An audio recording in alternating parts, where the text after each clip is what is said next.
I've once again found myself with a question. If I lived in the Pokemon world and all of the starters were available, which one would I choose? Now, because there are so many starters, we're going to organize these videos by type. So in this video, we're just going to be going over the water type starters. Now, Squirtle is obviously the most nostalgic starter. It's the first water starter we ever saw. While obviously based on a turtle, this Pokemon is so incredibly adorable. And in the anime, they did a tremendous job on showing off its personality. Now, according to the Pokemon Wiki, Squirtle is usually well behaved, but it does have a little rebellious streak. And we've seen that with the Squirtle Squad. Now, as adorable as Squirtle is, it does evolve into quite the little bruiser in Wartortle. Wartortles pride themselves on the scratches on their shells, because that shows that they've been through battle. Having your adorable little companion grow up into quite the soldier is definitely quite appealing. Though I think that the biggest appeal in this evolutionary line comes to when Wartortle evolves into Blastoise. Now, I'm not quite sure how a turtle turns into a tortoise, but let's face it, this Pokemon has cannons, and I don't really know how that would happen either. This Pokemon tends to take on a leadership role within its packs, and it's pretty amazing to see that Squirtle, the little rebellious adolescent, turns into a war-torn soldier, and then finally becomes the leader through all of that experience. What an incredible journey that this evolutionary line takes. Next up, we have another line, which is a pure water type, and this one starts with Totodile. Now, obviously based on a crocodile, this little Pokemon is so playful. The only problem is it plays by biting, and those bites can really cause harm. That is until it evolves into Croconaw. Now, Croconaw does pack quite a stronger bite, but Croconaw is a lot less playful. This Pokemon gets a little more serious and actually starts to compete with your other Pokemon. But hey, there's nothing wrong with a little friendly competition. Again, we have a Pokemon changing species, though this time from a crocodile to an alligator. Feraligatr is ferocious. This Pokemon intimidates others just by opening up its mouth. They're spoken to be so fast and powerful that whilst raising them can be quite difficult, it's all worth it for the power that this Pokemon provides. Next up, we have a huge fan favorite in the form of Mudkip. Based on the adorable Axolotl, Mudkip tends to be picked by trainers because of how easily it earns the affection of those around it. It's quite the playful and affectionate little Pokemon. When Mudkip evolves into Marshtomp, it stays playful, though this time it plays around in the mud and in the water at the beach. This line is so adorable. Once hitting its final evolution in Swampert,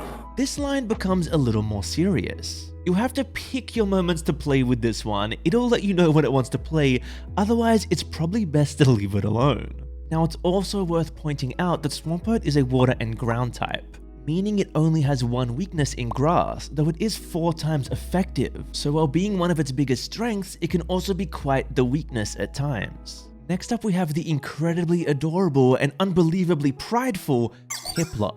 Now, when I say this Pokemon is prideful, I truly mean it. Piplup walks around with its chest puffed out, feeling immense pride. It's noted to have incredibly high self-esteem, though that can be a little worrisome when it evolves into Prinplup.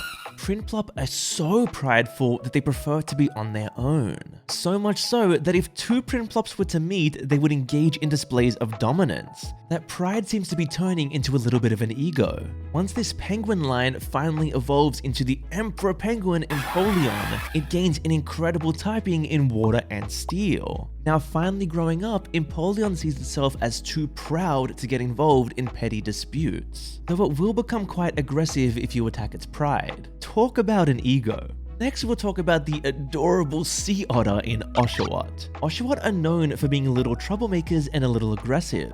So even though they act like quite the tough guy, they tend to cower pretty quickly when situations get tough. Now, Duot, on the other hand, are fairly intense. When 2 Duot meet, they will engage in friendly combat to hopefully earn respect of the other. This Pokemon is very protective of its friends, and what else could you ask for in a companion? The final evolution of this line being Samurott is a Pokemon that now resembles a sea lion, and this Pokemon is all about respect and honor, and I love that about it. A Samurott is famous for its valiant nature. Despite from being a powerful creature that can destroy its opponent in silence, Samurott are gentle. They will defend their friends with honor and their impressive fighting skills, but they will never attack a foe weaker than them. Now talking about the edgiest water starter line, and that begins with Froakie. Froakie are incredible agile, and this little frog-resembling Pokemon can jump incredibly high. While it may appear absent-minded at times, this Pokemon has an incredible reaction speed, and that only grows stronger as it evolves into Frogadier. Frogadier use their speed to be hit and run attackers. These Pokemon can throw bubble-covered pebbles with precise control, hitting enemies up to 100 feet away. Though that's still nothing to its final evolution, and that is Greninja. Moving with the speed and grace of a ninja, they use swift movements to confuse their enemies while they slice them up, throwing stars made of compressed water. This Pokemon is literally just a ninja frog. And while in the anime Ash had such a special bond with Greninja, creating a whole new form, I can't know that my Greninja would be capable of doing that, and I can't know that my other starters wouldn't be capable of doing that, so it wouldn't be fair for me to consider that while making my choice. Next up we have the adorable chubby little sea lion in Popplio. Popplio love to sit there blowing bubbles, so much so they try to get them to be bigger than their bodies. It's even said that instead of walking, Popplio will generate and use their bubbles as a springboard, popping as they leap on top of them in order to get a bounce out of them. That is incredibly adorable.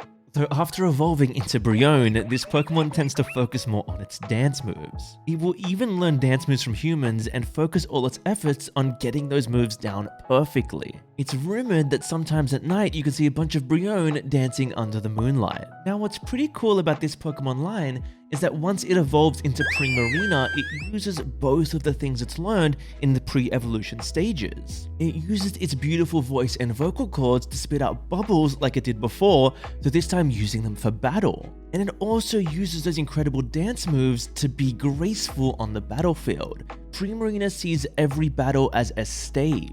A truly beautiful concept, and the name Primarina just suits it perfectly. Now it's time for a very interesting line in that of Sobel. Sobel is a little lizard Pokemon, and they're really timid in nature. They tend to run away and cry, and I can't help but say that that is unbelievably adorable. So then they evolve into Drizzile, and Drizzile is actually a very intelligent Pokemon. The only thing that holds it back is that it's very lazy. Though don't be fooled, when they need to, they change from being slothful in nature to incredibly concentrated. Now onto its final evolution in Inteleon, and just like the name suggests, it's very intelligent. Inteleons are very task-orientated. If you set a task for Inteleon, it'll take it on very seriously. They're able to analyze their opponents very carefully and known for using their finger to use their signature snipe shot. This Pokemon line is fiercely loyal to its trainer. And last but not least, we have Quaxly. Quaxly are known to be quite tidy and earnest. They're also prone to overthinking and very insistent on maintaining a good appearance. And they do not like having their hair messed with. Now once evolving into Quaxwell, it will become even sterner than before. Quaxwell spend almost all of their free time practicing, and they'll overwork themselves if someone doesn't stop them. They're known for being really hard on themselves, and that doesn't change once it becomes Quaquaval. While this Pokemon appears to be incredibly energetic, and it can be at times, it's actually incredibly stoic. It spends a lot of its time focusing on its dance moves, and it can be incredibly concentrated when it needs to be. Now that we've seen all of the water starters, it's time for me to give my answer on which one I would choose if they were all available. Though first, I would love you to go down to the comment section and tell me which Pokemon you would choose out of the ones listed here in the video. And while you're down there, don't forget to drop a like and subscribe for more Pokemon content. Now my answer won't be a surprise to those of you that have been around the channel. I would choose Squirtle. I love the journey that this Pokemon goes on throughout its evolutions, and I can't help but think back to when I was a kid and I had my Squirtle in Pokemon Blue. When I was 7 years old, my father bought me a Game Boy and Pokemon Blue, and that little Squirtle is one of my fondest memories. And it's something that I'll cherish forever. I hope you enjoyed the video, and click here to see which Pokemon region I'd like to live in.